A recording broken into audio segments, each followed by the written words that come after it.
Episode 9 here, Jex Podcast. Forgive me while I pour myself a drink. Shit was crazy today in the world. I don't know if y'all listen. It's going to air in a couple weeks, but people running through the Senate like that, the Capitol building, I may need a little bit more for today's podcast. Take the edge off. Take the edge off. What's going on, everybody? It's Michael Jex here, episode 9 of the Jex Podcast. Obviously got my host with me too, Mr. Gary Cowan. Yes, sir, as always. What it do? Got my man Jesus Caratini back in the building, and I got some family members here today. Nikki and Emmaus Stewart. I like that though. Wait, I like it.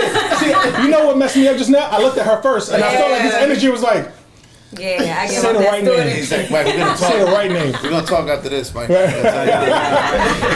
So, Nikki and Emmaus Ferdinand here, family to the crew here. There's a lot going on. I ain't gonna front. I'm gonna need some help today because I was bothered today. By the way, like everything that's going on today with the Capitol building, people just running through it. I was looking at my phone a couple hours ago when it first started popping off, and I don't know. I don't really want to start it off on a like negative energy tone. So I'm actually gonna pass it on to Gary, man. How you feeling today, man? How's everything going today, man? So nobody want to talk about what I want to talk about. What you want to talk about today, man? Today is one of those days. What you gonna talk about? Yeah, I'm asking him. We asking him. Yeah. Listen, man, they don't ask me nothing. But so here's the funny thing. Today I didn't really get to pay attention to most of what's going on. Yeah. Because all day today I've been in tax paying, all this other stuff, CPA mode type of stuff. Sure. So as I started to come over here, that's when I see. So when Mike say, hey, man, we're going to talk about, I had all this other stupid stuff to talk about. I like to talk about stupid stuff, by the way. But we all going to touch on that. Charlamagne Cowan. That stuff. Yeah, man, listen, I like to troll. Here's the thing. My life might not be revolving around a lot of the stuff I talk about, but I like to talk about it. Oh my I like God. to talk about it because there's always another my side, God. another perspective. Let's just talk about the Capitol building. So, and shit. I'm not going to say, we got to talk about that, but I'm just saying, there's some things that I would like to mention I was going to talk about. And people are like, yeah, why ain't talking about that? Wait. I don't even mean to cut you off, Gary. Before we get into that, before we get, and I want you to say your thought. Give me a timer before we get into that. I would love to highlight first and foremost some of the family members that we have here today, Nikki and Emmaus. Reason why is because they some special people and they've got a lot going on. They also have been network marketing, business partners with us for years. How many years y'all been 2013. 2013. Back in the day. 2020 now. 7 years, yo. It flies like that, right? Man. Right. And That's one of the things I was going to talk about. Oh, you sure? Yeah. All right, cool. So go ahead. I'll let Gary go ahead. I was worried for you. Nah, I wasn't going to go left. I was going to talk about that because Let's go. I want you to go ahead. It's been 7 years. It's 2013, 2012, end of 2012 for me. We've been on many ventures together. You know what I'm saying? And first of all, Emmaus has written a book called 9 Ways to Make 9K. Yep, right? Mm-hmm. Okay, yeah. So I got to put that out there. It's a great book. I read it. And every time I think about Emmaus, I always think about passion and profits. Because, a lot of times today, people are being taught, if you do your passion, do something you love, it's like you're never working. Mm-hmm. Sure. But then in our field, in entrepreneurship, we also know that, it's important to also make profits because there's a lot of people that are passionately broke. Yes. Hold on. You understand? And for this man to have that entrepreneur spirit, I definitely want to make that topic something today because he's a person who's passionate about entrepreneurship, like just to keep going and going. Appreciate that. Yeah. They go. Let me see. Real quick. Grab that. Melt that ice. Yes, sir. There you go.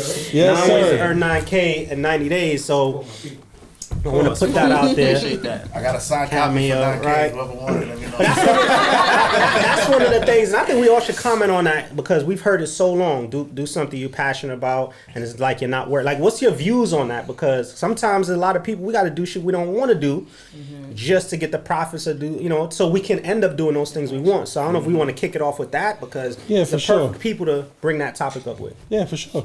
So that's a question for y'all. So right. Yeah. So the question is now, how do you look at that statement when we've been taught to find something you're passionate about? And for those people hearing me, it's not that we saying that's not important to do something you love. some people stay extremely broke chasing that thing they love when that's not their gift, that's not their purpose. What is your, like, when you hear that statement with everything that you've been through, all the businesses you started, how do you connect with that? Is it something that you feel like but I also because these are some things we got to do? What do you feel about that? I mean, that's an interesting question. I mean, for me, the interesting thing is that even in college, like when I was at the point I had to choose a major, I had no idea what I was passionate about, like what I wanted to do. I felt like you was being forced to choose a major really quickly. And in my mind, I said, I think business is the right step, because at the end of the day, if I'm in business, I could veer off and do anything that I want to do after that, you know, and in business, you can learn a lot. So in a sense of passion, I think the main thing for me, I'm passionate about making money, you know, so I feel like...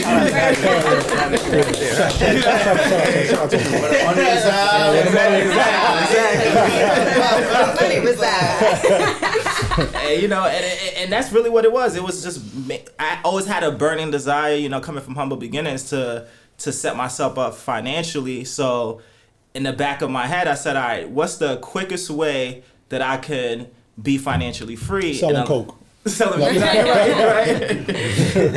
in Baltimore. You be saying crack in Baltimore. I ain't gonna be out there selling coke, but Baltimore is you gotta cut it down a little bit. Experience. I never saw crack in Baltimore. I saw crack in Brooklyn. You sold it in Brooklyn? Hold on, I never saw coke in Miami. What you saying, Mike? Whoa. He put you out there, man. Set me up.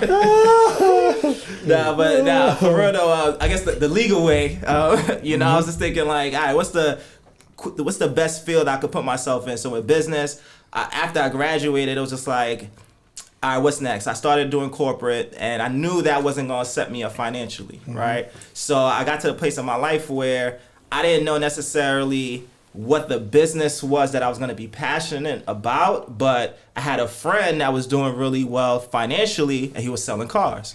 You know, so I said, all right, let me just jump into selling cars. So just to kind of answer your question, it's always been a hustle for me to set myself up financially, not necessarily what I'm passionate about, but what can make me financially free. And then once I found that and I was able to start having finances, then I could now start looking for what I'm passionate about. Right, Yeah. right. And I'll just, jump in. I feel like it's the same thing. His is money, mine is freedom, right? Like, so I have a different passion every week. I feel like I'm more of the free-spirited, like, dance, piano. This week I'm doing calligraphy, you know what I'm saying? But for real. You must be an Aquarius. No, I'm Scorpio.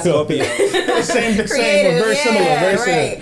But I knew, like, even though my passions might change, like, my ultimate thing is freedom. And so whatever is going to allow me to make the money so that I could really have the freedom to get up and go for a year cross country, or to not work, or to say, you know what, shit's getting crazy in the world, let's be out to Jamaica or to Europe or whatever, things like that. So I think you can find what you like if you're a rapper or whatever, but to Gary's point, is like, if you're not good at it, you got to find where your gifts are, and then something that can also coincide with what the world needs that can give you money. I feel like, and then you can start doing more of that and find more of what you like, and then be able to fund it and help more people.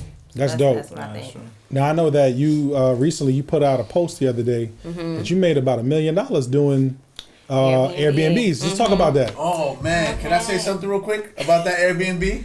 I'll never forget, like 2015, one of the events we was at. I sat next to you guys and I was asking you guys about the whole Airbnb thing, and I think at the time you had maybe 2 or 3 houses. I don't know where you're at now, but I never forgot this, because you were the first person that I've ever spoken to that was doing what people are doing now. You know, and she said one of my homes, through the month of renting it on Airbnb, pays my mortgage for all 3, and I remember being mind blown. I'm like, what? Say that again? She said, what I'm making from one house in 1 month on Airbnb pays my mortgage for all 3 of the homes I own. I'm like, what? That's fire. Right. And now it's like I see, and every time I see like one of those ads, like, make money from renting out Airbnbs, I always think of you guys. Like, you guys always been like ahead of the curve with different ways and like the way you guys are innovative with the way you guys make money and invest. So I, salute to you guys. I just want to tell you that that's always been in the back of my mind from that day. Yeah. So tell us, Millie doing Airbnb. Let's talk about that.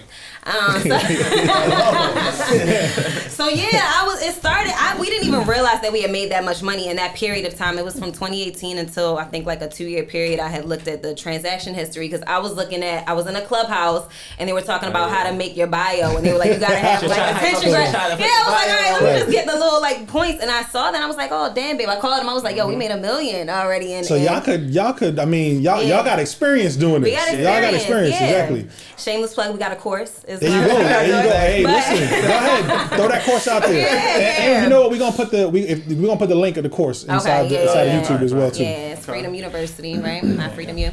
But yeah, it started off by us just wanting to travel and feeling dumb leaving the home empty. You know what I'm saying? Right. And not having it, having to pay the rent for an empty house. And so the first network marketing company we got into, it was a travel one. And so we were leaving. We went to Europe for a month. It was like a month.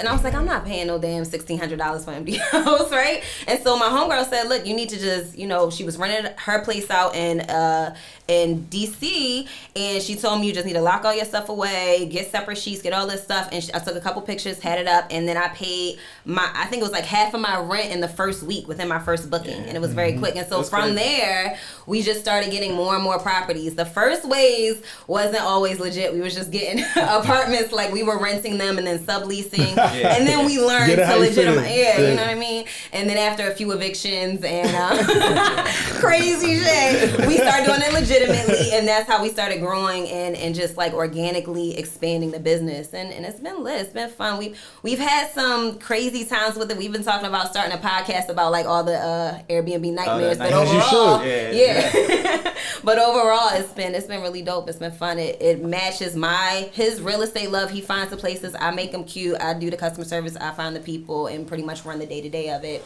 or hire the people that run the day-to-day. And it's been good. It's a good team for y'all females watching. Don't just spend the money we make. Right. Help us bring it in. Find a way to help us bring it in.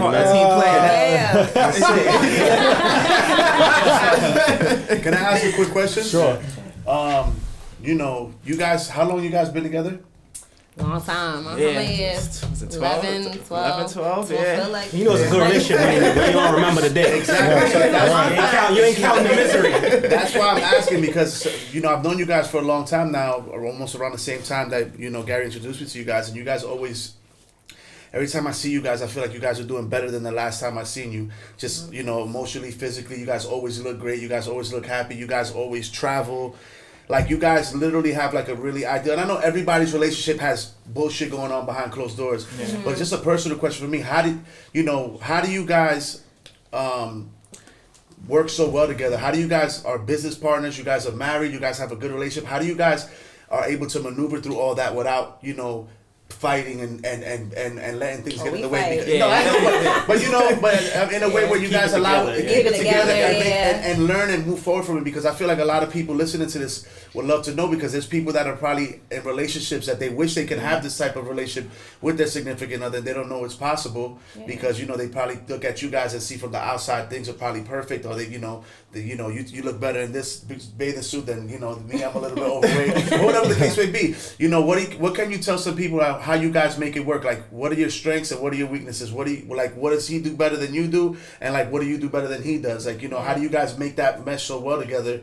I would love to know. Yeah, I mean, honestly, it took time.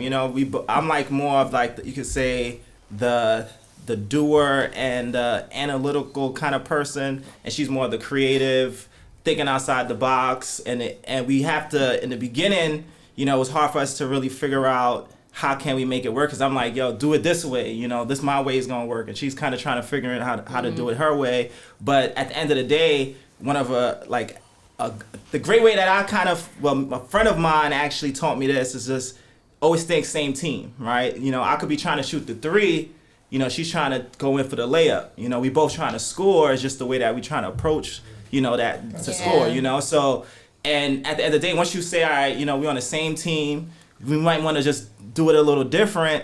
All right, how can we play together? And that's really what we had to figure out. I mean, trust me, we definitely fight. It's definitely disagreements. But we fight fair. You know what I'm saying? Like it's exactly. never below the belt. It's never name calling. That's It's like dope. we are just we're both alpha, so we Yeah. both want our way, and we both want to see things done in a certain way. But I think we've learned, just like he said, it's like we both want to win. We both know we want to be free. We know his goal is money, mine is freedom, and so it's like if we get there, regardless of whose way is better or so on and so forth, we'll just go forward and we'll put disagreements behind us. And then like we I felt like we had a disagreement the other day, and it was like it was a blow up. I feel like, and then it was like, oh babe, did you get the account info? Like we can really compartmentalize that's because it's what like I'm you gotta asking. move That's cool. forward. Yeah. That's dope. Out of those 9 ways, how many ways was yours? That's what I'm looking at.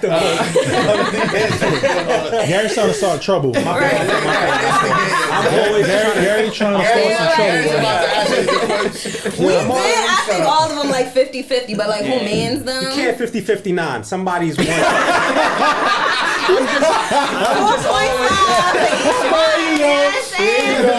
I'm always trying to stir it up. Yeah, man, I'm just trying to test Who's out there with the relationships. books? You know what I'm saying? It was my It's his idea. book. Yeah. That's what's up. I always try to stir shit up. You know what I'm saying? Hey, man, a good relationship got to be tested. Nah, you're right. You're right. Nah, Listen, I've known them for a while, so I know they got Yeah, they you're shit the OG in together, it. man. I know. Now I would say she's a trooper, man. Like I say, equally. Even one of the first businesses was selling cars. You know, going to the auctions. You know, she was down with me. You know, sometimes it's raining, all types of stuff. Cars breaking down. Yo, wait. Breaking down. You already know. You gotta tell us. Let me tell y'all. You gotta tell us the story. You laughing because you already know what story that I'm asking you to tell. Please tell the story right now. Just go ahead and say the story It was your because you know what I'm talking about. Oh Lord! All right, so I'm trying to be down. This is the first year I'm dating him, and he's like, "Oh, it's my first year being an entrepreneur. We starting this." I'm like, "Oh, I'm He's gonna come trying with to you." flex. Right? He's trying to flex. He's trying to flex. I'm gonna come help. So we go to the auction. Auction, just so you know, when cars run through, you don't know what state what you they're getting, in. Okay. So now you're at the auction We're because at, of the the auction. business. We're at the auction for the business, right? To get a car to sell it on Craigslist at that point. This is before we had the car dealership. And I'm driving home on 95 with his brother. And I see the hood shake a little bit. You know what I'm saying? But I just thought it was wind hitting it. I didn't really know what happened. Next thing I know, the whole joint comes and smacks, flies back, hits the window shield, cracks everything. I'm like, And mind you, I'm driving In right front in front of of me. so I'm seeing all of this. because he knew it was a possibility of the breakdown, so we always trail real quick. I don't know what to do. I'm like, should I like stop because she can't see it? Like, I she can't got slammed see. behind. Should That I was move to the God. side? Like, I didn't know what to do. That was What God. did y'all do? How did that end up? Like, so if y'all not understanding, they're driving in two different cars. She's in the car behind, and when she's driving, the hood Yes. of the car slaps the windshield and cracks it. Cracks it. like a cartoon, Right. And it stays and up she there. can't see. It's stays standing there. there. It stays. How did that end? Please, like, how did that turn out? You know, I prayed, you know what I'm saying? I also said some profanities. God I take the wheel. swerved. God take the wheel. Jesus took the wheel. Jesus definitely took the wheel. 100%. And then I just swerved into the shoulder. I did actually spun. I spun and then But you and then I pulled up to stopped. curve. This because we was on the highway. We were on the So, highway. like, she had to like literally Pull over up, into the pull up. shoulder, and then I just got out, and he made us ran over like, "Are you okay?" And I was like, "No, I'm not." Who drove And then we that car after that? They left that think, shit yeah, there. Yeah, No, actually, no, we tried it back. We had to get it back. We had to make our money back. We didn't have all this extra money. I was thinking like if we told it an expense, But he drove it back. I got the better car. We ain't have a good car. We had a He's better driving out car. the side window like this. You can't sit down now. Like Ace Ventura. Bad bumps on his face like this. Remember Ace Ventura? Driving like Ace Yeah, we Ventura. bungeed it down. yeah. Yeah. How much One we thing sold that I car could for? say, Nothing. man, y'all are very resourceful. And I feel like that has a lot to do with y'all ability to find ideas and create incomes out of it. Knowing y'all, man, y'all are very resourceful in making things happen. But it's funny because in 2000, when did the company last company go broke? 2017? 17, yeah. 17. Hit a dub in 2017. 2017. So I'm like, all right, I'm trying to making sure my family good and all that. So I'm like calling people, hey man, you need to hold something? You need to hold something. I called man, hey man, you need to. His answer, I'm like, nah, this nigga got bread. Man. he's like, nah, we good. You know what? That's how he sound. That's how man sound. No, Nah, he was like, that voice get a little high pitched. That's how it made it seem small. Like, yo, I'm just checking on everybody, you know what I'm saying? Because I look out, you know what I'm saying? I know. He's like, yeah, you want to ask for No, something? you remember that? I called him like, yo, you know what I'm saying? I don't know. Making sure shit all right. No, some That's people sweet. won't call and ask, so I said, Hey, yo, let me God call. bless you, man. You got a good heart. And you know, nah. I'm like, it's not bread. A male off of Airbnb, Yeah. right? That's so crazy because we was just about So to if you ask for talk $1 million about for a 2015, investment, right? if you talk about 2015, I'm sorry, by 2017 they had to be on half a mil. You know what I'm saying? So I was like, it was taken, but Yeah, somebody's But I ears remember gonna hurt really bad when they listen to the audio version of this for me I was slamming like, that on the yo, table. I'm that's sorry, crazy, but I'm so sorry. hey, I about did that that. because this is family. You know what I'm Right. saying? We've been through trenches together, so I was trying to make sure everything hot. But his answer, I was like, I still got money. Right. He lost all the bass in his voice. What's speaking about that, right? Since like what's some of the craziest stories we got, doing network marketing? So obviously we dealing with a lot of people all the time, and we're showing people in different like just scenarios. Like, what's some of the craziest things you could think of? I got a couple crazy got stories, but I some want to good hear ones, baby. what about y'all? Like, what's some of the craziest like scenarios you've been in?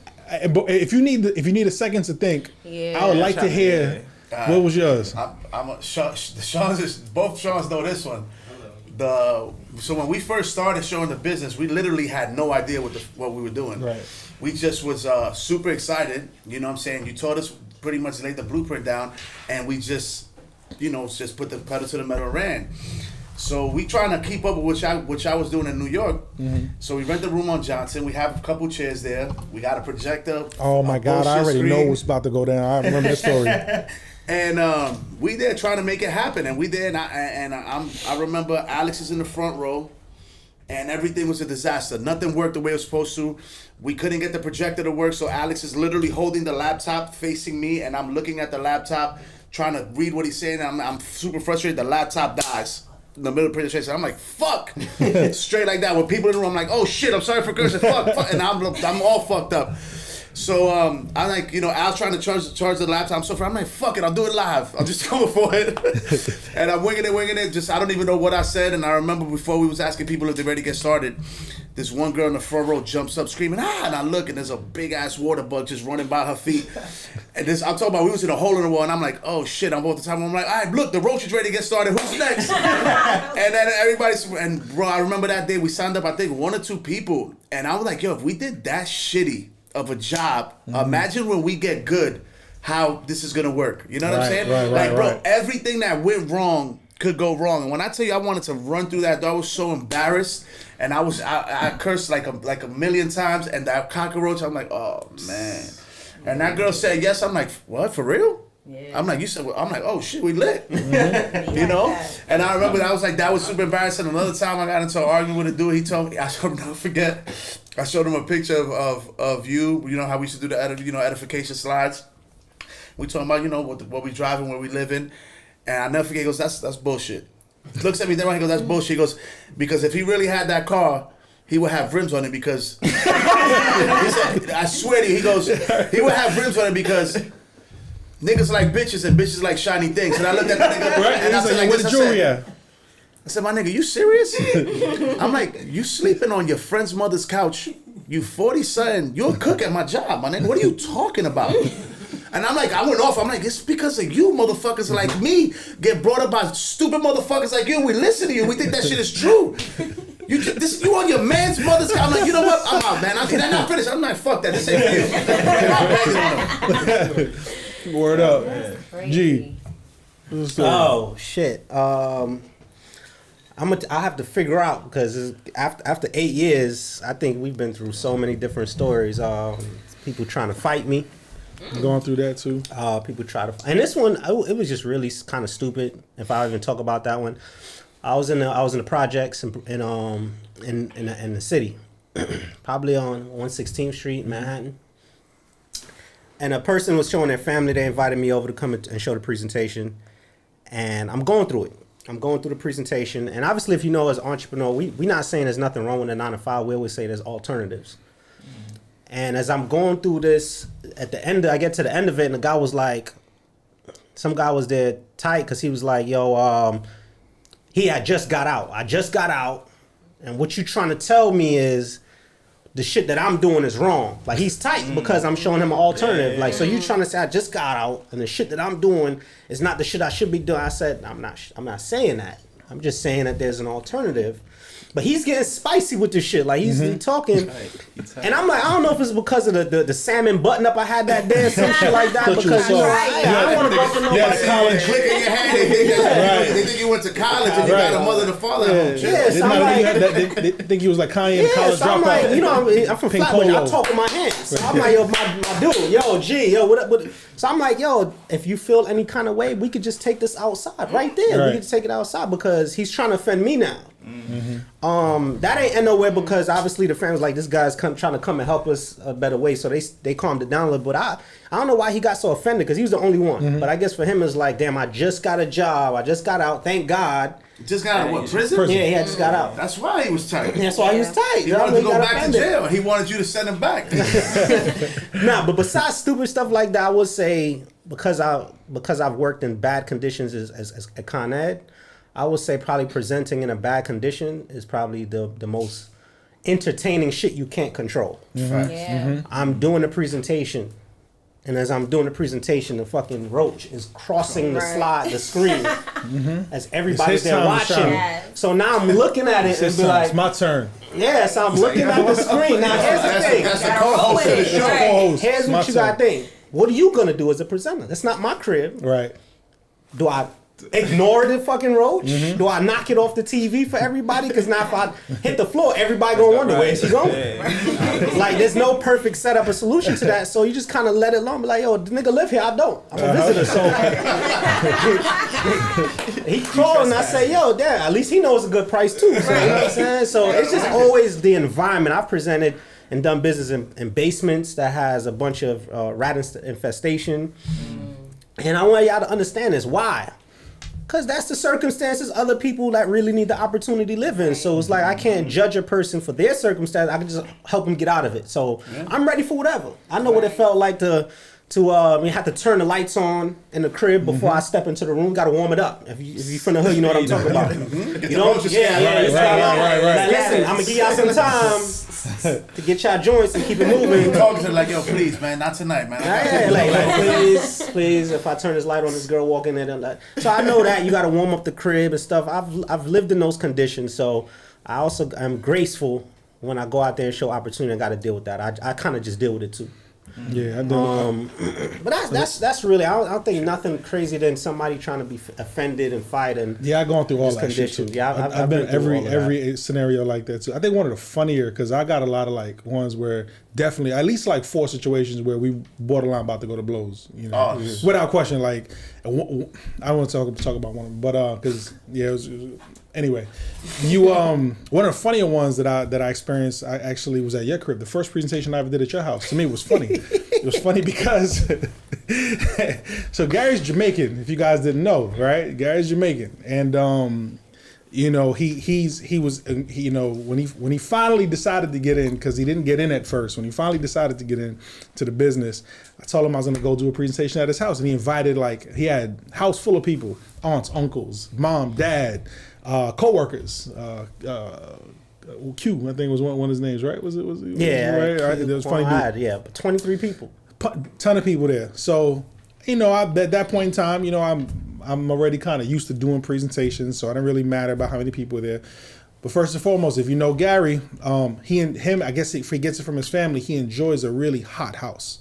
So the house is incredibly hot. I'm talking about, and it was in the winter too. That's that. Yeah, This is in the winter. Hot. It's hot in the house. So I'm in front of the room doing this presentation, and you know, as we do these presentations, we got the set jokes in certain plays listen, if y'all ever been in front of a room of Jamaicans doing a presentation, there's no emotions whatsoever. There's none. Bad man fierce all the time. So I'm going through this presentation, and I got 87 eyes just looking at me like this. Sucking 18. No, not even that. Honestly, I would have loved that. I would have enjoyed that. At least nothing. There's no expressions going on. It's hot, and now I'm nervous. Sweating. I'm sweating, and I'm going through this presentation. Mike sweat. And I see his pops pacing back and forth. Drinking in the back. drinking like a cup of tea. And he's speaking. He's got this little grin, like he's going back and forth. And we're done. I'm like, I don't know how this went. Like I had no clue if I did good, bad. We wrap up the presentation. And some people got started, but the funniest part, so actually that's the crazy part. Number one, no emotions whatsoever, but people enjoyed it. Some people got started. He actually signed up a good amount of people his first presentation. And then his pops pulled him to the side because I said during the presentation I was retired. You remember that? Your pops pulled you to the side. What your pops said? What do you mean, boy, retire? Nigga smile. Retire? What do you mean? What do you mean, boy, retire? My pops is a union worker his whole life, so he's trying to retire. You know what I'm saying? So he's like, what you mean he retired? What do you mean by that? All I can remember was him in a white t-shirt pacing back and forth. Couldn't wait for Mike to be finished to ask him walking back what he into the mean kitchen. by retire. But yeah, that was a great experience, fun experience. That was the beginning of Gary's journey. Yeah. And probably third to last presentation I ever did for him. And I was like, I'm about to say that. Mike was the setup master. I'll be there. I'll be there. Get everybody there. I'll be there at 8:30, and it's 8:15. Mike hit you with the yo. Listen, you on your own, Papa. build character, build leadership. There you go. I almost got to fight one day because of that. One dude's like, "Oh, that's a pyramid scheme." I'm like, and I'm trying to do verbatim what Mike says. What's right? I'm fucking. I'm like, yo, my nigga, you got a problem? I said, call this shit a pyramid scheme again, and me and you gonna have a problem. You good? And he's like, you good? Alex was there. Ask Al. So when I went to close the room, I'm going around. I said, you ready to get started? I go to get the fuck out. You ready to get started? Shitting on him the whole time. I think everybody signed up because I just shitted on him so bad. And everybody's like, nah, this nigga, if I don't sound like he gonna fuck me up. But that was the day that Mike left us hanging crazy. I'm like, damn, son. What a way to close. Right, that's how you learn. I'm so grateful for it because that's the only way to learn is to just go out there and do it. And you know what's crazy about you said? 99% of the times when you think you do such a shitty job, People sign up. people have no idea. I never forget that when Mike said, I said people are seeing this for the first time. They have no idea what a good or bad presentation is. And there'll be times where you know what I'm talking about. In your gut, you're like, oh, I fucking this up. And then somebody comes up to you after, be like, yo, that was a great job. You're like, what the fuck? And you doing this? I'm like, thank you. You can't wait to get out of it. Everybody's like, oh, that was awesome, man. You're such a great speaker. I'm like, what are you That talking exact about? thing happened to me my first presentation. I faced the screen the whole time. My back was to the audience. The whole time. I'm just reading the shit, so. And at the end of it, and that's the presentation he dubbed me on. 15 people show Mike, hey man, I got a room ready for you. Big facts. Yo, my mom got a leak. I know his mom don't got no leak, bro. So I'm Jamaican, so I said, y'all come fix it. We got time. I'm gonna come fix the leak, and we go, nah, guys. And I did the whole press first time. And at the end, I was like, I fucked that one all the way up. And here's the crazy part with And that a story. dude, so hold on, a dude came to me at the end and said, oh man, I teach people how to do presentations at the company. Oh, so an amazing job you did. I said, oh, this nigga's an idiot. What company, bro? For Con Ed, for the actual company we work for. And I remember that day. The only thing that made me not go present that day, because you were still really pretty new. Yeah. You told me too close to the time. I'm like, nah, he not gonna tell me 30 minutes beforehand. He got to do this himself. Nah, yo, bro, the leak.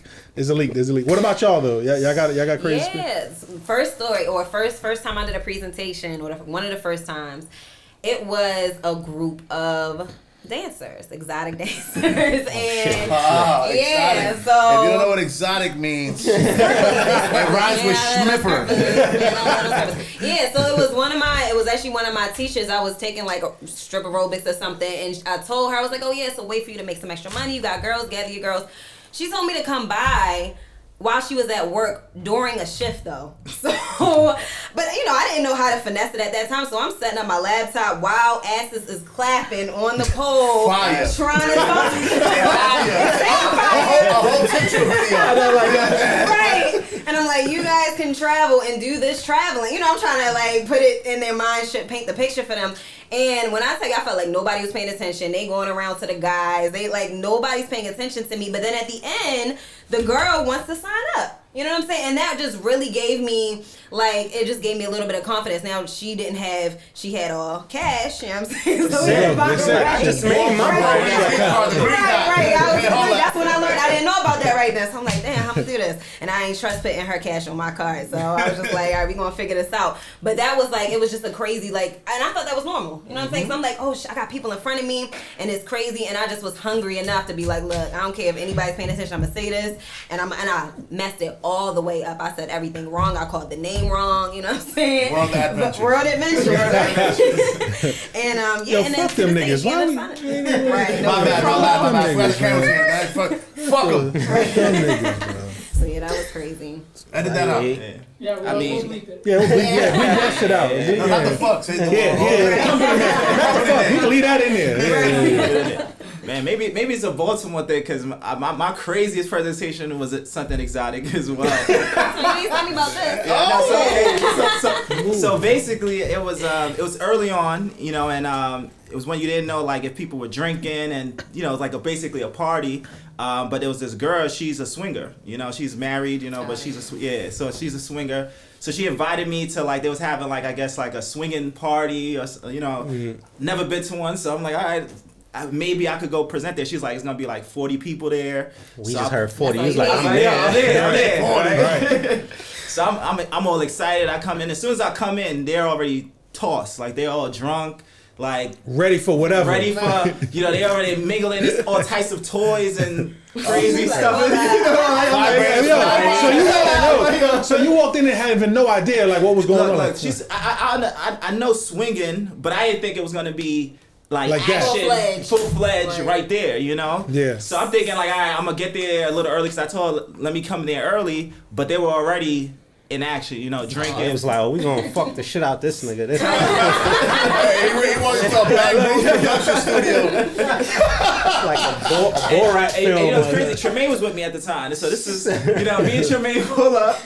You know, we get there, we all excited. Like, oh, he bought his partner. Right. That happened to me on the They air. was choosing y'all in Yeah, their minds, like who gonna get the light skin? Yeah, at the end of the day, How did let's that just end, say, right? How did let's just say, like, as we presented, like, I couldn't even focus during the Don't tell me presentation. they was in action What like is- that. They weren't like naked, but you could tell like they were doing things to each Wow. other, Feeling on like each they other. feeling on each other. They taking people to separate rooms. Ooh. Like it's just What was a that lot of action action shit? going on. It's still up, it's still around. But the one thing I said, once I mentioned vacations, they got excited, you know. So I ended up signing up a good amount of them because they're like, yo, we we could can take swing this. over there. Yeah, they're like, yo, we can take this on tour. You know? Nigga, swing Down. All right, so it was swing on crazy. tour. Swing on tour. The swing on tour. Yeah.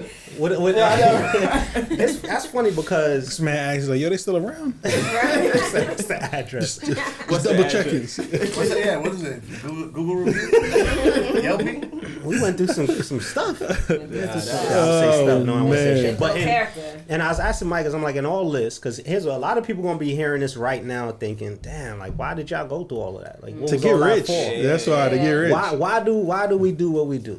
I want everybody. I know everybody has their own answer. Why did we do what we did at that time? I mean, What it's, was it? you hear the stories and you hear all the crazy. Oh, I could never do that. But you know, that's one thing that I learned from Mike. You know, we always ask him, Mike, why do you do that? You know, like why do you let people? He's like, you know, you have to prove how bad you really want a different life. You know, and what's gonna stop you from that goal? Like what you having to say a few words in front of a few people is gonna stop you from, you know, becoming successful and obtaining what you want. You know, I forgot who said it, but I heard the term. It said champions adjust. Ed Blunt. Ed Ed Blunt's the GOAT, Ed right? Blunt. And Ed Blunt also said one of the, you know, he said life's a fight for territory. As soon as you stop fighting for what you don't want, what you don't want will automatically take its place. And I remember hearing, I'm like, damn, you know, I don't want to be living in an efficiency anymore. I don't want to be, you know, living this type of way. I don't want to have these type of Christmases and these birthdays no more. And if this is all it takes, you know, we've all done worse. We've done, you know, I'm not gonna put anybody's dirt out there because you know, Gary, we're talking about it over there, but we'll talk about it later. Don't worry about it. But you know, we've all done things. For myself, I've been arrested. I've sold drugs. I've done all that stupid shit before, and it's like I've risked my freedom and my life to get peanuts compared to what I was available to get through something different. You know, and it was a no-brainer. You know, and it's like anything else. You know, if you play basketball and you practice your free throws, you get better, right? If you go to the gym and you work out and you eat right, you get a six-pack, you get muscles, and it's the same thing with business. once you get over that fear, whatever you may feel it is, you know, it's inevitable that you'll eventually get to that point as long as you keep working, you know. But that's what, for me, that was the deciding factor, that, you know, people think that success is something that's super far-fetched or getting good at something that's like public speaking or talking. It's like, nobody really gives a shit anyway, bro. And half the time you're the one talking, 99% of the people that you meet are looking at you like you're the man or the woman, because they would never do that. And that's why they will always be in the situation they're in. Not necessarily because they can't publicly speak. It's just because they can't, they're not willing to try. And they're allowing a fear to hold them back from something that could really set their life free. So, you know, at the end of the day, like I said, we've all done dumb things, like being a kid. You know, you could jump off a handlebars, you could do a backflip, you could, you know, ride a bike with no brakes down a hill, just to have a good time. You know, and for some reason, I fell out a 2-story window. You see what I'm saying? You fell out. But as soon as we become adults, we stop taking risks for things that mean more than just having fun. You know what I'm saying? As kids, we would risk our lives and and our bodies to just have fun and you know, do something crazy. But as adults, we stop, you know, doing certain things that could literally give us a life we've always desired because we're scared. So, you know, for me, it's just an excuse for certain things, and you know, I mean, you got to be willing to do whatever it is that you got to enjoy what you do also. You know what I mean? Like, I tried to sell cars one time. We're gonna talk about that later. I couldn't sleep at night, man. It was just too much for me. I couldn't. I was just hitting people over the head. Was just something I wasn't good at. You know what I'm saying? So, what about for y'all? Why did we do what we do at that time? Why did y'all go through all of that? I mean, for me, so at a young age, you know, I lost a close friend of mine. You know, passed away. So early on, I just felt like, you know, I understood the importance of living life, you know, and more importantly for me, after that experience, I said to myself, I'm always going to push myself to try to grow and become a person that could overcome situations, right? Because I grew up in a certain area where you had no choice. Well, you had choices, but chances are you could put yourself in a position where something could happen, right? So I said, I'm going to do anything in my power to not only for myself to get out that situation, but my kids. You know, I'm always thinking I don't have kids, but I'm always thinking, you know, when I have kids, I want them to be in a place where they don't have to go through the certain things that I've been through, you know? And in life, there's not the options out there to be successful, to be financially free. I've looked at a lot of them, and each of them have difficulties, challenges, and a small percentage of people make it through.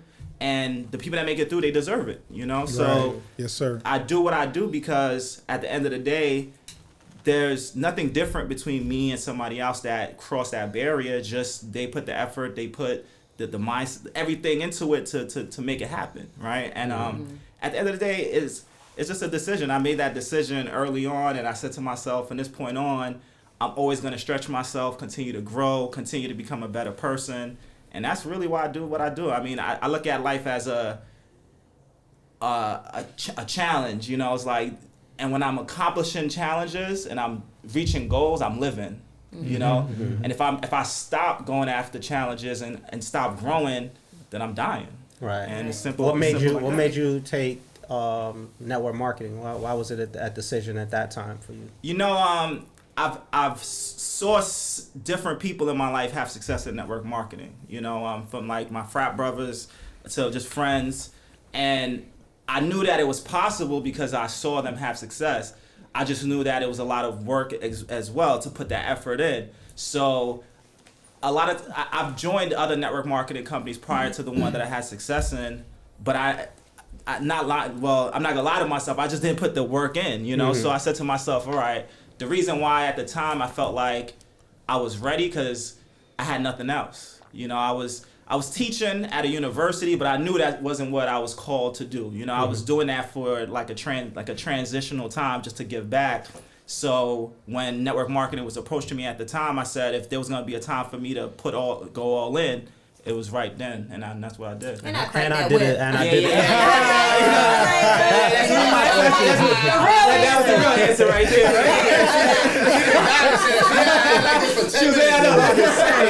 Right? You going to talk a real Let me wait till you start talking. I'm trying to live. Like, I can't wait for this nigga to shut up. Is this sentence over? So I'm about to say then to go to Nikki because I know I did the badass presentation that got her wrote down. Go ahead. But why? What's up? Why? Yeah, I mean, mine's way less prolific. I just. That's crazy. That's crazy. You know what I'm saying? I just have a rebellious spirit, and I don't like being told to do. And at that time, I was being told to do by my boss and by my money and by my bank account, and I just did not like being told to wake up at 9 o'clock in the morning. Or I was working in New York at the right before I got into our first network marketing company, and I had to work until sometimes 12 o'clock at night. It was shower in the building where I had to shower there and stay there overnight, and I didn't like all of that. I didn't like being told that ever since I was younger. I never liked being told what to do. So I just was like, you know what? There has to be a way. And I didn't see anybody in my, immediate circle working a 9 to 5 that was free. They was my mom, you know what I mean? As much as I love her, she has a 30-minute bathroom break. You know what I'm saying? Like, she gets docked points. So it was just like, and she hates that, and I didn't want that, and I didn't know anybody else in my world that was doing something different. And then I saw you. I saw, the people that you were showing on the presentations, and I was like, damn, Yeah, they pulled really up with that Beamer. I was with like, the Beamer, yeah. Told you get that Beamer. Yeah. Told you get that Beamer, man. Yeah, like it really. Yeah. It really, it was in New York actually, you and Job, but I saw all these people stand up talking about how they're, 30-some years old, retired, or went to all these places, and I was like, damn, this is real. I was like, well, this is the biggest scam, but I didn't know. I was like, one or the other, and I jumped in because I was like, if not this, then what else I'm gonna do? I'm gonna be I could always go back to the job, I could always go back to the struggle, but let me try something different. And then, you see 7 years later, like that money, network marketing, I always am an advocate for it, you know what I mean? Because I feel like it gives you the skills and the foundation of the things you need to do to run a big business or just to be an entrepreneur. You know what I mean? It gives you the discipline. It shows you how to talk to people. It shows you how to push through things when you don't feel like doing it. You know what I mean? And personal development, how to hone your mind to be able to get something from start to finish. So it's like you need all of those things to be able to be successful in anything else. And so I use that as the cornerstone to be able to get the $1 million in 2 years from Airbnb, to be able to start real estate or to start all of the different ways that we're able to make money. And I took a lot of those skills to be able to flourish it. So I tell everybody, like, if nothing else, get into network marketing because it's a cheaper way to start a business, you know what I'm saying? Right. To get the mindset so that you're not spending thousands of dollars, starting a car dealership and then losing a lot of money or whatever else you're trying, and because you don't know those skills yet. You know what I'm saying? It's a way bigger risk starting a lot of other businesses. So your hood don't fucking hit your windshield. Exactly. Right.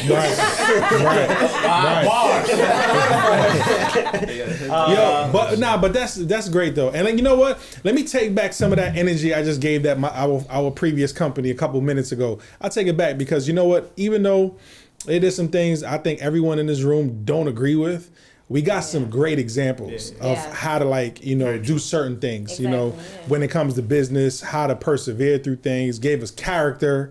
So actually, you know what? Let me be a mature individual. I'm gonna be a mature person too. I'm not taking it back though. I'll But thank you. I appreciate it. I appreciate it. we had some great moments, you know what I mean? But we about to have some better moments over here in this one that we're in now, for sure. I'm not even gonna ask Mike why. We've gone over that many times in terms of why. What do you still have to say to people who choose, to be broke in their passion rather than Yeah, you stupid, man. I think everybody just has their own journey that they got to go through. You know what I'm saying? I also think that some folks, the other day, bring up Clubhouse again. I was on Clubhouse.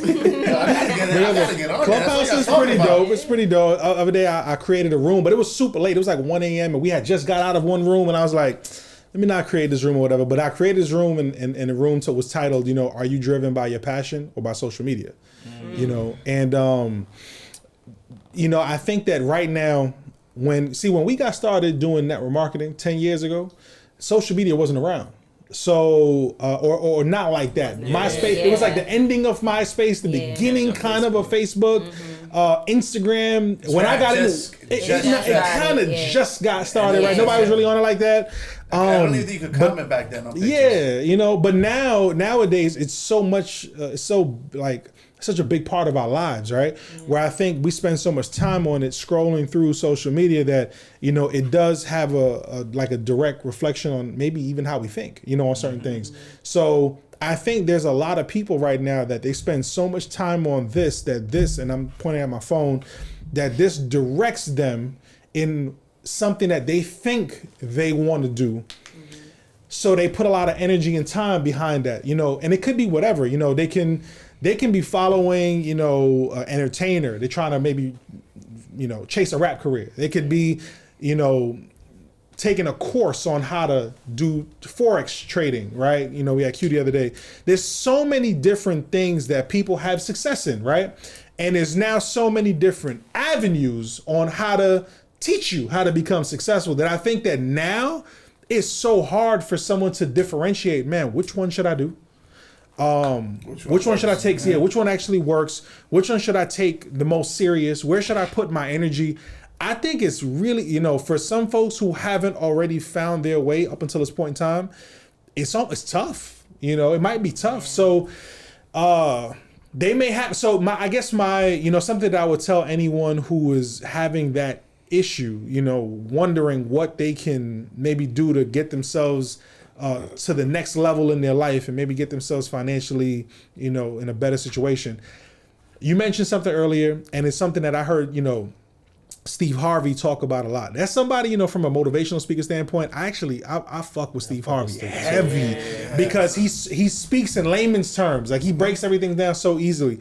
But he always talks about, you know, instead of like trying to chase a passion, what is your gift? Everybody's really good at something specific. And the culture that we grow up in, a lot of times we think that the stuff that is important is the stuff we see all the time. We gotta be a good rapper. We gotta be a good ball player, whether it's football, basketball, you know, soccer, whatever, if you live overseas, right? Or what? I don't know. Like, it's kind of like those are the most glorified things. You know what I'm saying? Good adult dancer. One of those, right? You know, glorified things. But what are you really good at? He always brings up this example of like a friend of his, Steve Harvey, talking about where he said people used to always joke on one of his friends because every time they would go out Friday night, they would ask him to go out. And this friend would be like, nah, because I got to wake up early tomorrow on Saturday because I got to go cut grass. And they were like, man, what? Like, you tripping, bro? Like, you gonna cut some grass? And he was just really good at it. He created a landscaping business, and he said this man earns over $4 million a year now because he created a landscaping business. He was good at it. That was his gift. Some people chase a passion that they think is their passion because they are directed by what's on social media, what they think is cool, versus sitting down and thinking, what am I good at? Like, what is my gift? Like, what can I do that I don't really need necessarily that much like effort in doing? So to anyone listening, I say follow that. Like, you know, follow what are you really good at? Everybody in this room is really good at certain things that we all are not good at. Like, each and every one of us are good at something that other one of us are not good at. So think about that, you know, and that can help you in that direction of trying to find something, you know, that can help you out. So I'm asking that we could switch gears to talk about some of the stuff we want to close out with. But I'm a person who understands that when you have, Nikki used the word, very prolific people say certain comments, man, that one comment comes from a foundation of experience. So when a person says, you know, do something, when you work in your passion, might not feel like you're working. I'm now always reading between the lines. It says it might not feel like you're working, but it didn't say you ain't working. You might not just feel it. And I know a lot of people look for things that can distract them from things they don't like. So I don't want to be numb to none of my life. I think we've all found distractions to make us feel better about where we've been our whole life. We always found things like playing basketball and doing certain things that distract us from us living in the hood. And we let time go by. We become numb to our surroundings by finding something fun to do. And I don't want to live all my life in distraction. I want to kind of remember and be able to have quality of life and stuff like that. So, and why I'm even going all the way back to bring it forward is because some people are just using that passion to distract them from the shit that they hate. Yeah, I found something really good at my job that I can attach myself to say, man, I like being here. But the reality is, it's hard to get up. I hate dealing with traffic. I hate dealing with that damn manager. I hate dealing with the person in the cubicle behind me. I hate not being able to go on vacations. I take those times off. There's a lot of other shit you hate than just that one thing that you keep distracting yourself with like you love it. And I became that person. If you know me, I can easily find ways to settle in the workforce and things I like by not paying attention to other things. And that's where I was ending up. I was settling in my job because I felt like, you know what, I found a nice warm hole to fucking a corner to put myself in so other things won't bother me. But yeah, I'm no longer looking for distraction. I'm really looking to more change my surroundings so I cannot be numb. I really want to be present in my life today. So for my answer to some of those people who are trying to, you know, distract themselves on that lifestyle they could really have, I just look at it this. Network marketing for me was just a way to create income. Like a lot of us out here are trying to find a way to create income. Right. The decision wasn't that deep. Network marketing is deeper. Like being an entrepreneur is a lot deeper than a presentation can actually show you. That's the surface level shit. So when people start to overthink it, man, they missing out so many of the background things that can change. So I made a surface level decision just to join a company because I was wanting to chase some extra money. I didn't think this was going to be a lifestyle just to pay a bill or two. But then it opened up a lane in terms of how important money is and how important. Like I'm watching this. We was talking about Explained. I'm watching Explained. I'm watching the billionaire shit, and most of the whole time they're talking about taxes. Yeah. They're talking about taxes. Yeah. Yep. And I'm looking at that saying, man, if where they hide the money so that they don't have to pay the taxes. They don't have to pay taxes. Shout out to Switzerland. Cook Island, remember they called it? They call this because this is where people. Island, and while I'm watching, I'm saying shit. The only way I was taught to make money was to pay the most taxes. Yeah. So if this is the only way I am going to earn money, that means I'm fucking myself the entire time, and we're not seeing that. So when we say entrepreneurship, it's a lot deeper than just a network marketing company. It's trying to show you how to actually earn your money so you can go out there and maintain the life of earning millions. So it became deeper for me. It became a quick, I'm just doing network marketing to make extra money. Then it created a lifestyle that I never had before, so I enjoyed that. But now I look at it and say, it's just not a decision about network marketing. It's like, it's capital. I need capital so that I can make investments, so I can stay on the good side of not paying as much tax as I want to, so I can be that billionaire. Because you're not going to get to that way, the way we earn money, or we're taught. And I'm saying this to y'all because when y'all see this little war we talked about last time about why people become entrepreneurs and why people are 9 to 5 and how much they love it, man, if you know you was getting fucked just the way you bring money in, maybe you'll make a smarter decision and not an emotional one, not one based on passion. This is one based on education, financial education. We do what we do because we wanted a way out and because it's the smartest thing to do in terms of how we earn money in our government today. And here's another thing to add to that, right? Another thing that's going to help you out is making a conscious decision to associate with people that benefit your future rather than comfort your past. All right, so Damn, I so many people. That in the car. Yeah,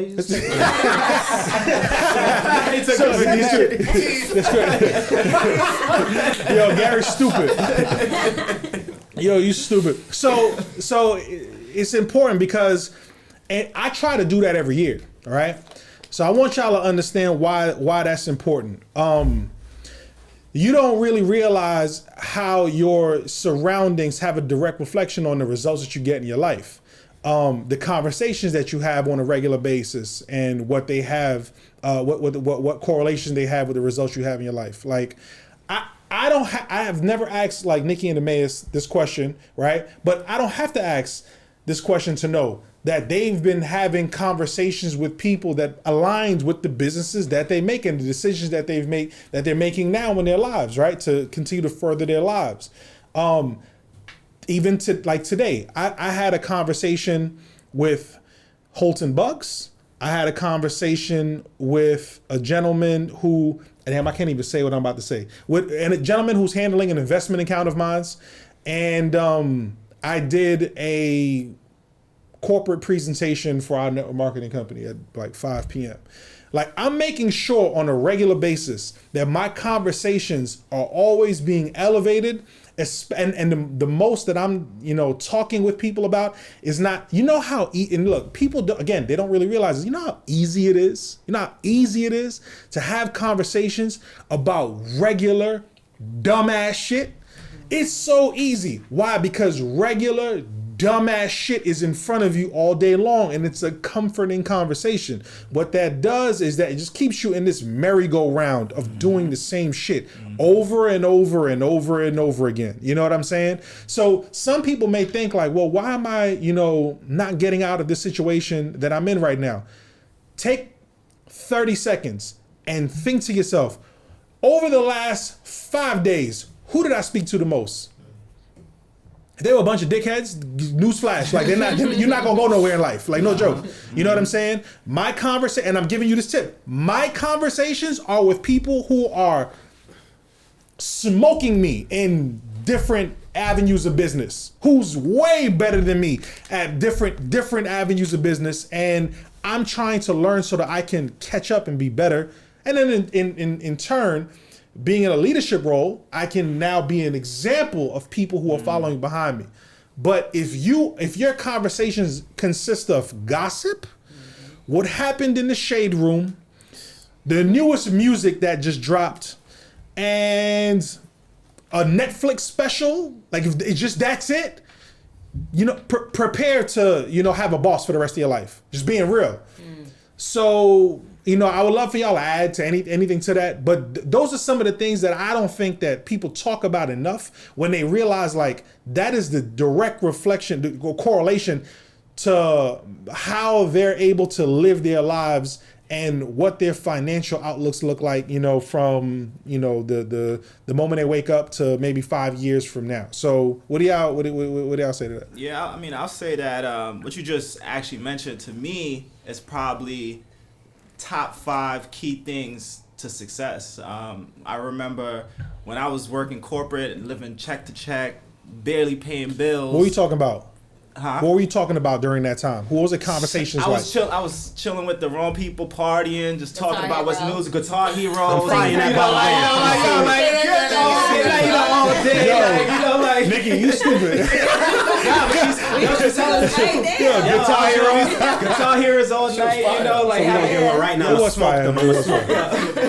Yo, my life basically was just, normal, just check to check, the normal kind of lifestyle. And it just got to a point where, like, to be honest, I had like a breakdown. Like, I was like, yo, I can't live this broke life anymore, right? And I just looked at my phone, Facebook, and I looked at the most successful person that I knew that I was close with, right? And it was this young dude that was already a millionaire, already going in the right direction. I just hit him up like, yo, like, I need help. Right. He said, come to my crib. Wait, save your thought. Yep. Don't forget what you're about to say. That's a key right there. Nah, 100%. His ego didn't stop him from making the call. I need to go get better. Most of us, I ain't gonna hit nobody up. I ain't hitting them up. Not even that. No. They don't even. They too cool. Yeah. They don't want. I ain't hitting nobody. I ain't asking nobody for that. Go ahead now. Yo, I'm telling you, and like literally, I remember like the first time I started hanging with him, like the first week, like first from the books that he was telling me to read to the knowledge that he had, like my head was hurting. How much information like he knew. Like I was like, yo, how you know all of this?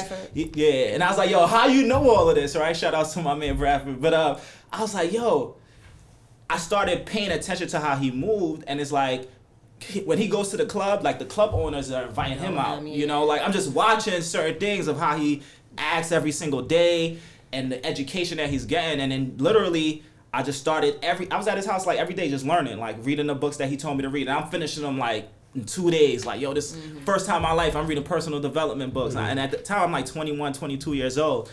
And that's what actually got me to the faith to leave my job to start selling cars, So just in that small amount of time being around somebody that wasn't about the gossip, the bullshit, my whole life changed. Yeah, and that's when he manifested me into his life. Exactly.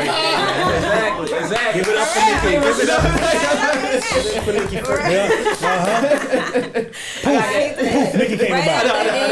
It's so crazy crazy because he was like the first man that I knew that like he wasn't listening to no music. Yeah, like you wouldn't let us listen to Lil Wayne. Lil Wayne had just dropped. I'm like, yo, let's just listen to a little bit. One time you were like, no, he was on like really like, and that's what attracted me to you because I never knew somebody who had such mental discipline at a young age. You were, I think I was 21, you were 22, and like. He was like, I mean, getting up early in the morning, getting up at 6 a.m., going to the car dealership, running up hills. Like, you were almost pledging me. You was like, come with me. I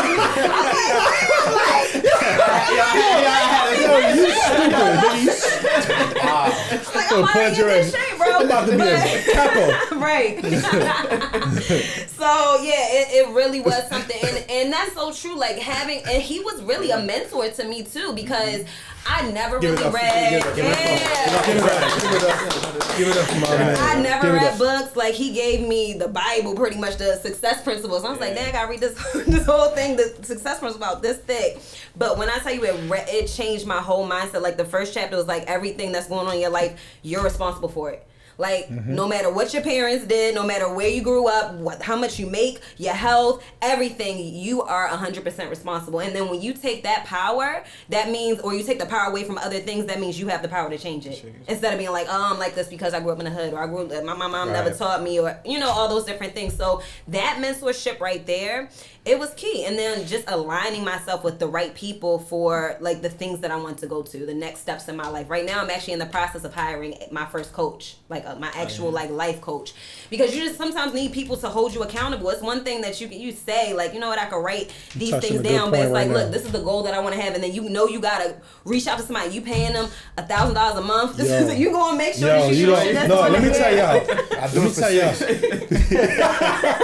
Let me tell y'all something right now. You just touched on something that's so important that people in our culture also don't really take enough importance on. Speaking to people, even like a counselor, that's important. I've spent thousands of dollars on counseling. You want to know why? And I always use this analogy, right? Ladies and gentlemen, if y'all got a problem that's going on in your life or in your mind, you got an issue that you're confused about, you know who's the last person you need to talk about those issues with?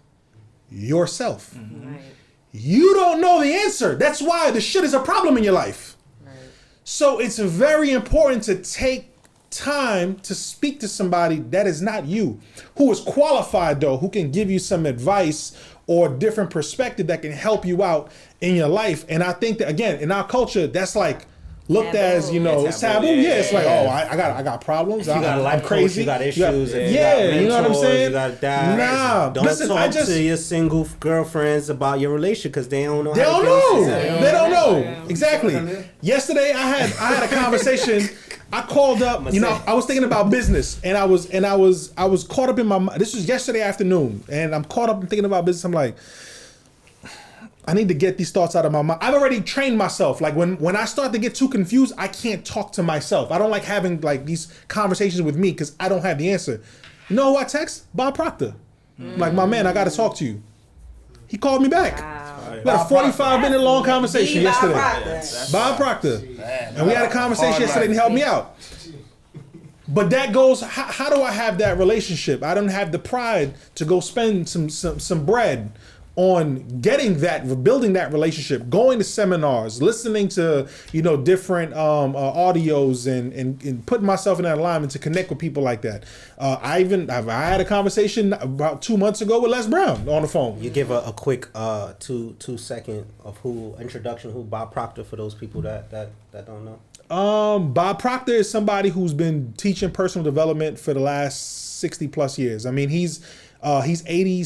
He's about to be 87 years old. He's been teaching personal development for over 60 years. He's forgotten more personal development than we all know combined. And all y'all businesspeople.llc that's out there and watch Yo, The you Secret. stupid. You are so stupid. You're so stupid. Yo, I watched the Secret. part two It's to it. dope. The part two to fire. it. And I didn't know this, but I've watched The Secret. Bob Proctor is the actual He's old one. He's man, one. Yeah, he's one of the old men people standing up who narrating spoke The in the Secret, yeah, right? narrating So The just Secret. because a lot of people they follow The Secret, but not have no idea who those people are. Yeah, so yeah, just yeah. give an example. That's who Bob Proctor is. Yeah, no, and I just want to wrap that up, you know, because she mentioned something that was important. You know, she, you know, speaking to somebody, she said she want to get a coach to kind of keep her accountable. It's important, man, to speak to people and look, we're talking about, you know, the successes that they've had. They're giving y'all tips. Take some of these tips and apply it, because some of you may not really understand why you can't get out of a certain situation in your life. We all dropping jewels on how you can get out of that situation,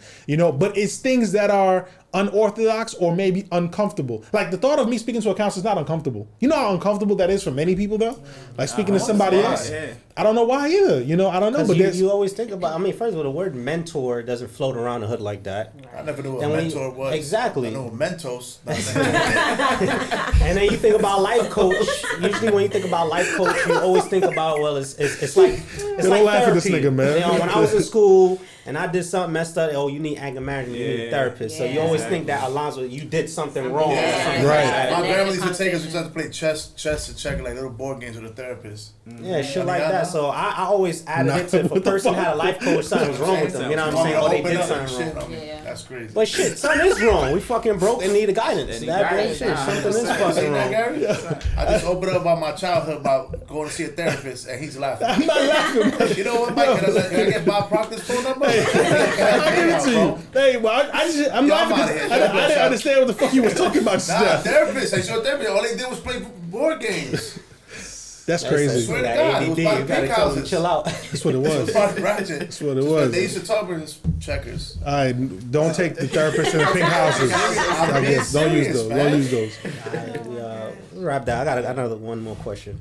I don't know if we got time. We got time, man. We got time. So, Nikki, why is it that men force women to cheat? No.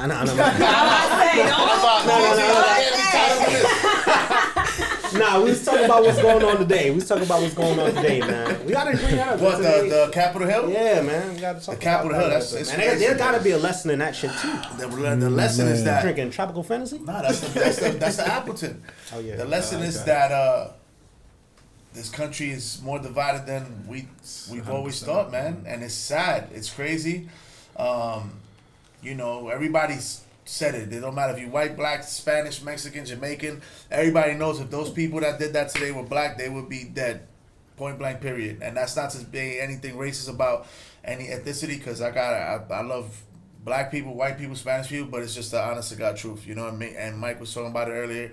You know, our current situation in this country, our leadership in this country is failing us humongously. You know, they're enabling people to act this way and do these certain type of things, and they're favoring a certain demographic of people that's allowing them to get away with things that people like us would never be even.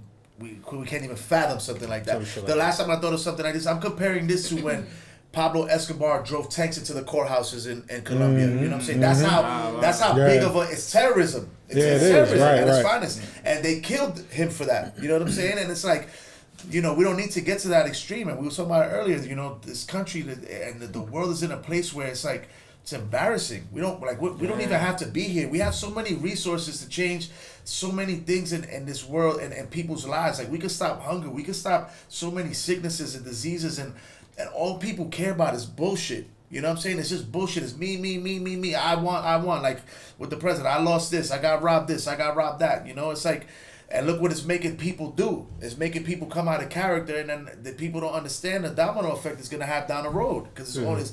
You know, there's no good thing that can come of things like this.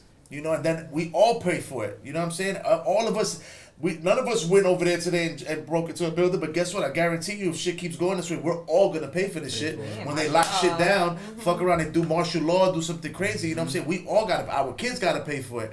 You know, it's just Fuck black people just for standing outside of the Word, building. bro. Nah, they got people running in Sleeping. there. You know, that was the thing that bothered me. People getting killed for sleeping in the Wendy's drive-through. You know, people getting killed for different things. Sleeping in And look, their I'm not bed. Breonna Taylor Yeah, bro. slept in her bed. You know, man. And it's like the black cop that was getting chased inside of the building. If that would have been a white cop getting chased by black men, and again, I'm not trying to create any type of segregation, but let's be honest, the way the world's been the last few years, if that would have been a white officer Couldn't get away with getting shit, chased by a mob of black people, It would've that been a gun would have different came off outcome. the holster faster than a speeding bullet, and he And it would have would've been emptied the clip, and it would justified have in the world's been eyes. nothing would have been okay. But you know, this black man is running for his life when he had every right to come out and point that gun, you know, and it's crazy. They make the black culture seem so nasty and mean and hateful and aggressive and like we're irresponsible. Like we, you know, like it's not like that. You know what I'm saying? It's that, you know, people don't show that type of environment. They show, you know, they look for the kids that get killed, look for the worst possible picture they could find of them. Yeah. You know what I'm saying? Where the worst possible mugshot, the worst possible photo that they can find of these people, that are these victims that get caught up in these situations to make it look like it. And, you know, I blame it on the media, man. The media just, they have a narrative that they want people to believe, to abide by, and it's deeper than the media too. Yeah, I mean, man. I like that's y'all hood, man. What's up, man? Oh, DC. We didn't even know what was going on today until Nah, they knew, later. that's why they up here. I mean, I try not even to pay attention to stuff too much anymore because it's stressful, It's man. wild, It's yeah. like, you know, if you stay paying attention to all of that, it's like you can't even focus on, you know, other things. I mean, I think at the end of the day, I had like an interesting conversation. It's probably like a year ago when things just really, the riots and everything, and it's just, I just feel like in the next couple of years, it's like, it's nervous to see what's going to happen in the next couple of years, like where we're going to end up, like the things that you mentioned. And like, I think earlier you was mentioning to Mike, like, if things get serious, like what you gonna do? Like we like, yo, already been making that's our why we got the plan. van. We got the van. Yeah, Like, yo, we gonna go off grid. Nah, but it's just crazy. Yeah. The fact that we in 2021 and even have to fathom that kind of thought is kind of ridiculous. You know what I mean? It's like people don't understand. This is a type of trauma that we're all going through together. Like this is a lot of traumatic bullshit that we laugh at and joke at, but it's seriously, it's traumatic. It's crazy. You know what I'm saying? What a way Like, to start the fucking this- year. Huh? Yeah, you know, and people thinking like, oh, 2020's gone, bro. This shit's just getting started. started. It's just Well, like G said, he just turned on the light, warming up the house. Yeah. You know what I'm saying? I was talking to one of our mentors to start my 2021, and he said these small words, and I could take this many different ways. He says, 2020 was a warning. 2021 is going to be the reality for some people. And I'm looking at even what's happening now. Look at the reality we living in. We saw signs. We saw all this protesting. And look really going on. And even financially, 2020 was a warning for a lot of people to say, hey, man, if you ain't figured it out already, it's the best time for you to figure it out. Right. While everybody's going through something, while there is government help and there is this is the time you need to use this to figure out what you're going to do moving forward, because 2021 is going to be the reality of what's going on. And for those people who's just saying, I'm just going to blow with the wind or whatever's going on in the world, good fucking luck. Good fucking luck with that, because you have gotten your warning. Yeah, man. Mike, how you feel about that, man? I know that this situation had Mike stressed. I found out about all this. I was at a funeral today. My son's great grandfather passed away, so the last 2 days we've been, sending him off with love and respect. And I called Mike when I get out the cemetery, and he's like, "Bro, you didn't hear what happened?" I'm like, "No, what are you talking?" Like, cause I'm not on the phone. I'm trying. Right. I'm like, "No, what are you talking about?" He goes, "Bro," and I'm like, "Get the fuck out of here!" What? And he's like, "Call me back after you see it." I'm like, "Bro, he's like, get on anything." He says, "You're gonna see it." So I'm like, "What?" I'm like nervous. I like, "What happened?" Like something blew up, and I'm like, "There's no way this is real." I'm like, Feel like a movie. This is crazy. Like people were laughing. People are climbing up a wall with like parkour, like Spider-Man. they're stealing things out of the. It's like what? Right. And these are the same people that was talking about looting and this and criminals and we, Blue lives. blue lives and all matter. lives matter. And it's like, and this is what separates, the black community from the white community. Like this, we have every opportunity to go right now and shit on and shit takes it and talk all the shit. We don't really give a fuck. No, that's your life. Just leave us the fuck alone. You know what I'm saying? It's like people they could take the situation and manipulate it and be like, oh, but what happened to this or what happened to that? It just goes to show you where people's mindsets at, man. And Mike's been over here stressed out of his mind. He like this whole day. Yeah, Mike put some bullets in your gun, man. I did, yeah, definitely, My guy's definitely. I got my British passport ready to rock and roll, bro. I'm ready to go out of here. I don't know, like today, like it bothered me, like as at the George Floyd level. No joke. Like, But you see, they reenacted the George Floyd. Yeah. It was ridiculous, And the reason why it bothered me was so much was because immediately when I started seeing this stuff, the first thing that started popping up into my mind. Well, first of all, I couldn't believe my eyes. Like, there's no fucking way, homie is sitting in Capitol Hill in the chair, right? Like And taking selfies with a buffalo head on. And like no there's shirt. no way. Like there's no way this happening. And obviously the second thing is bro, if these folks was black, I'm like, you know, if anybody has visited DC, I mean, like DC is the capital, right? It's the capital of the U.S. It's where the president, the government is their headquarters, and you've got the U.S. Capitol building being ransacked by terrorists, literally terrorists, and nothing's being done about that shit. Mm-hmm. And literally the first thing that came to my mind was, so that can go down, but these cops can run up into Breonna Taylor's crib while she's asleep and let off, take her life while she's sleeping. But they can violate one of the country's like most prestigious, respected, like government buildings, and let them rock. Like I was fucked up earlier today. No joke. I was heated. I was pissed. Cops taking selfies with people. Cops taking selfies with people. I'm like, nah. Like that. I think today was the. We've had like many different examples of this, but for me today was like the pinnacle of the example of white privilege. Today was like white privilege was on full fucking display today, display today, and it just bothered me. This shit just bothered me. Like this is like right now doing this podcast today. Parade of white privilege. Yeah, this is like this is the third time I've had to like speak on like a public platform, and I'm bothered. Like that's why I started off. I'm like, I'd rather G kind of start off. That shit was really bothered me. You know what I'm saying? I don't know. Hopefully things change. You know what I'm saying? You ever seen on Netflix the series that says Death to 2020? I've seen. I ain't see it. And it's a comedy shit. It's like a comedic way of going back and calling out the shit that happened in 2020. So you know, Samuel Jackson, a bunch of comedians is on it. Okay. A bunch of comedians on it. But the funny shit, one of the funny thing was there was like a person who was acting as a regular British person who's watching what's happening in the U.S. And she's kind of like, I'm binging. She's like, I'm binging on a funny life documentary, a life story of some things that's happening with this guy, like a waffle colored guy. So she's basically trying to make joke of this shit looks so crazy not being in the U.S. and binge watching and thinking, what the fuck is going on in that? And that, like it's a Love and Hip Hop type shit. Because this shit really does not look real. You're looking at this shit like, what the fuck is really going on? That shit looks like a fucking spoof. We living in a fucking spoof movie. Like Jumanji.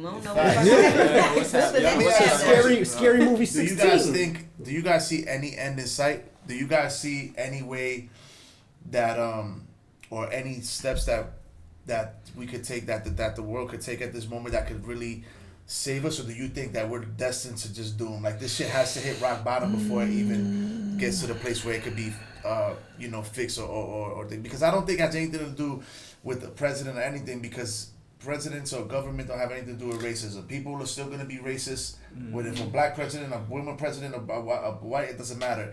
I'm talking about the separation, the segregation in this country. Do you think it'll ever get to a point where it's like there's no that the word that hatefulness that they have towards colored people in this country will ever go away? I don't know. It's lifetimes, bro. I don't know if it's ever gonna really go, because it's how people. I think the only way it will is like once the numbers overpower, because eventually it's going to get to that point. But it's not going to be any end to it. It's the end of unawareness. It's the end of people turning their cheek and acting like it's not going on. Because we said this shit been happening for years. Yeah, but that's what I'm saying. How do you get past that? You don't get past it because again, these people have that rooted. It's just never been exposed. So it's the beginning to me. It's the beginning of now knowing that that's there and how we going to respond. It's the beginning. This shit is the beginning of something new. Or you can kind of say a continuation of what our ancestor had to go through, but just on another level, because we've never had video proof of shit like that. We've never had seen it. It was no videos. It was always stories or this. Or if you go back and look what this person said, there's video proof of what's going on out there. Don't care. You can pull out a camera. It's still send you. It's the next level.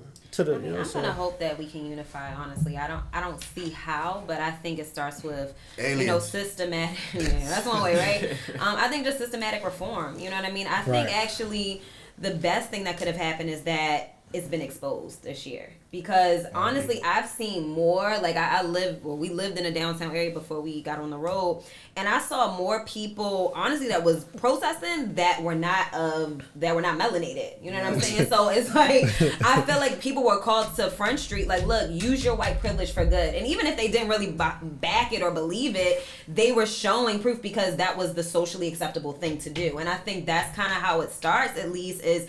Now people in power of all different types of races having to actually be accountable and use their privilege to be able to do something, and then doing something is actually helping with systematic like reform.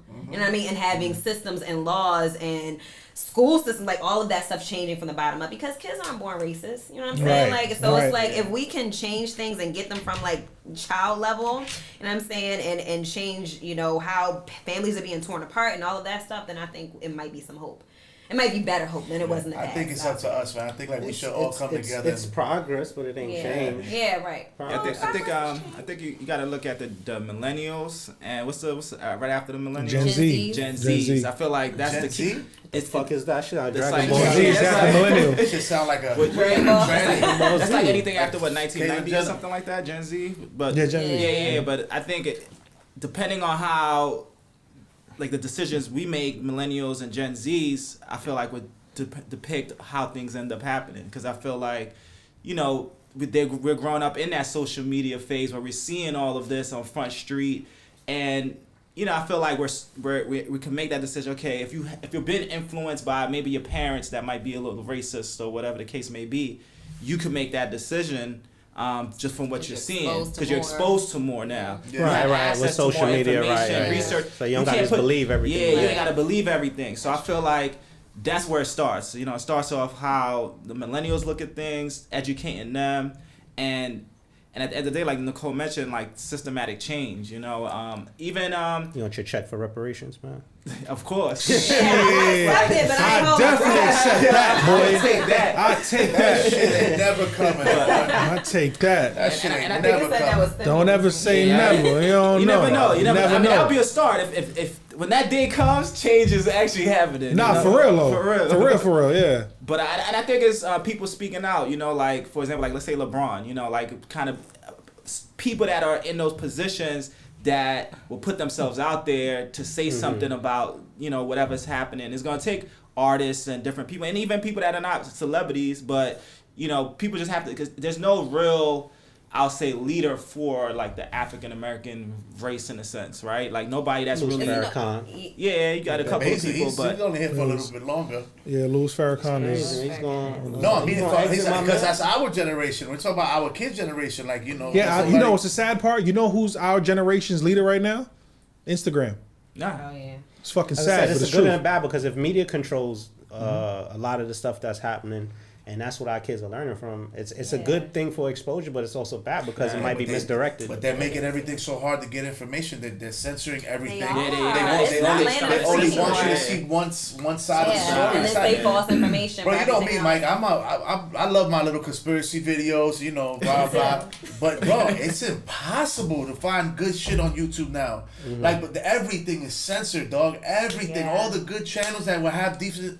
Again, I like to listen because everything's with a grain of salt. I don't watch the videos and wear a tinfoil hat and I'm not, I'm not at the crib bugging, but still, but at the end of the day, son, if there's smoke, there's fire somewhere, Right. And not every single thing is real, but bro, you can't even post about COVID without having a certain restriction on your Yeah, Instagram. true. You talk about anything, it's like, if you don't see that everything is being restricted and the media controls everything to a certain in more ways than we think, then that's an issue. The fact that everybody's addicted to their cell phone. People are, I joke around. An alien invasion can happen over our heads and nobody would notice because everybody's looking down. No, they're gonna record it. Yeah, Right. but that's if it makes noise. If that shit's just there chilling and nobody see nothing, bro. You know what I'm saying? Everybody's just on their phone, but. I don't know, man. Something like it's crazy. I feel like something big has to happen for people to unify. And I say joke around and say aliens or something stupid like that, but I don't know. I hope it doesn't get to that point, like a natural disaster or something big COVID like that. happened and we ain't unified. But this is something that people think also that don't take serious. Like a big traumatic event like a 9/11 or something crazy like that.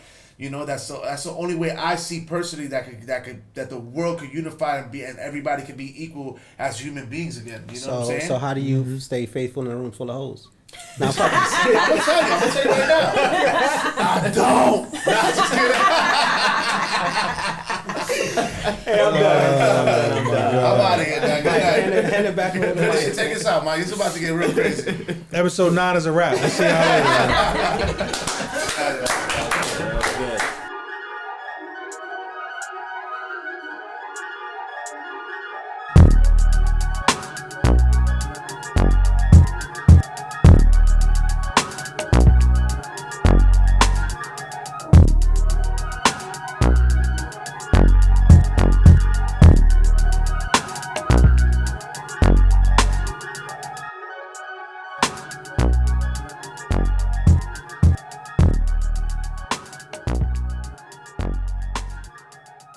What's going on, guys? This is Michael Jex here, and I just want to say thank you for tuning in to the Jex Podcast. And if you got any value from this, I would love for you to go ahead and leave a positive review on Apple Music, Spotify, or wherever else you were able to hear this. Or if you check this out on YouTube, definitely go ahead and leave a quote, comment, anything that you like if you got some value from this. Much love, take care, and I'll see you next week, Thursday, on the Jex Podcast.